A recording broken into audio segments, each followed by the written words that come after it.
you like? Bump it. Make everybody on the block hear me. Suck it, bump it. Make everybody in the world feel me. I'm out here collecting my fans. Get down with the get down, feel my jam. How you like? Bump it. Make everybody in the world feel me. Just cruising down your block, feeling so good. Beat knocks, action thriller, got you right. Subbing so hard, 15's not right. Kenny been tripping, leaning like a pin, cruising slow motion, making sure everybody hear you slap. Always got that. Fill your trunk, make the world bump. When you push play, yeah, you like bump it. Make everybody on the block hear me. Suck it, bump it. Make everybody in the world feel me. I'm out here collecting my.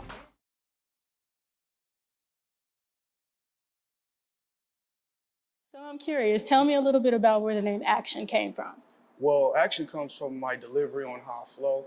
Come out with a lot of actions. Actually, action the thriller, because I'm coming with action, I'm coming with that thriller effect at the same time. So it's action the thriller. Started off as a producer, you know, really started off as beatboxing, producer, then MCing, and then later in the room. So it just stuck with me for a long time, action the thriller. Okay, so tell me a little bit about how action and the thrill in thriller come together to make you as an artist. Good question. You know, as a whole. Good question. Two different people, obviously. Right, you know, right. It's my double personalities. Action Exactly. is the more of the producer side, the more business-minded side, and the more humble side. Then you got thriller. That's when I become that artist. Thriller's the artist, the rapper, combined with action. So it's action the thriller, because when I'm an artist, I bring thrills on the mic. You feel me? That's right. I like that. I like that. Alrighty. So when did you start rapping? Wow. Started back in high school. Like I said, I started off beatboxing with my boy H.I.T. The rest of the crew, you know, Pac-10, the whole dynamic certified. A lot of people we went to school with back in 96, 97. That Strong Beach, Polytech. Right. You did. Home of scholars. But anyway. And champions. Started off there. Yes, ma'am. Started off there just beatboxing in ciphers, because, you know, we used to have ciphers every lunchtime in the quad area. All the MCs gather up. Even the security guards be there. To put on this show, you know what I mean? But it wasn't even a show for us. It was just us just repping our name and repping what we represent in the culture of hip hop. So I started off there kicking beats in these ciphers, you know what I'm saying, with technique and hit. That was like one of the big battles. So I was like the main beatboxer in that. So after that transition out, we all graduated. I came with my own company, Letting Off.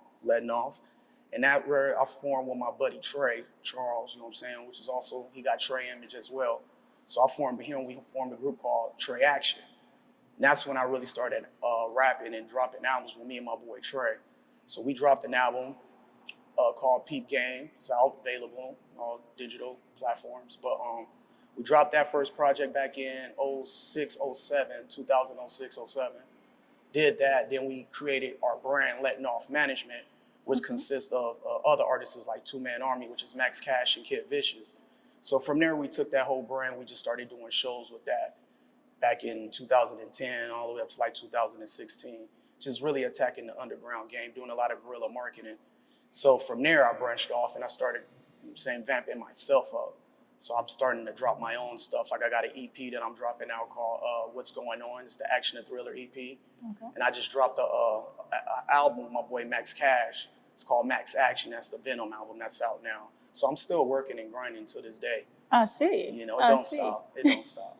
I definitely see. So tell me a little bit about how growing up in the 90s actually impacted you, I would say as a person and musically at that time. Wow. Well, you know, in the 90s, I grew up on the east side of Long Beach. So, you know, it was really tough, really hard, heavy gangbang experience going on there. But I bypassed all that, stayed humble, stayed in school, and stayed around good people. Because, you know, if you stay around good people, motivated people, you won't drift off into that lane. So that's why I started messing with H.I.T, you know what I'm saying, and Bean and everybody else, because they had a passion and a love like I do for this hip hop culture. So I like what they was doing, and H.I.T was like the one that was like, man, we need to start our own thing. So we actually came with a group called Unseen. I forgot to say that.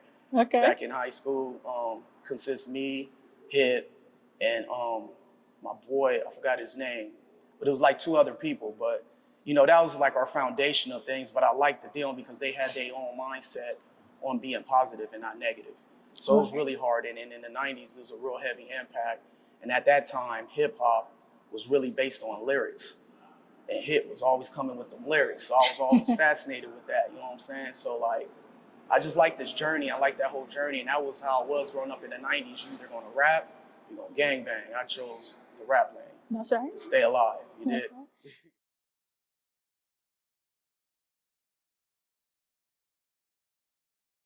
Seen the two, you ever witnessed a battle between the two sides? Yeah. Tell me about it. Well, I witnessed the first battles before the PSC. It was always dynamic, but I remember the battles when H.I.T and Technique used to always go at it. Like, it was like a never-ending battle. Break it down I don't think for it never me. ended, but it couldn't end because it was always like back and forth, back and forth. It was never no blowout. You know what I'm saying? And it was a nice, friendly battle, man. And that's hip hop. You know what I mean? That's what we did. That's how you get your name known. That's how you represent your culture, your sound, your style in them ciphers. So yeah, I witnessed a lot of that. A lot of that.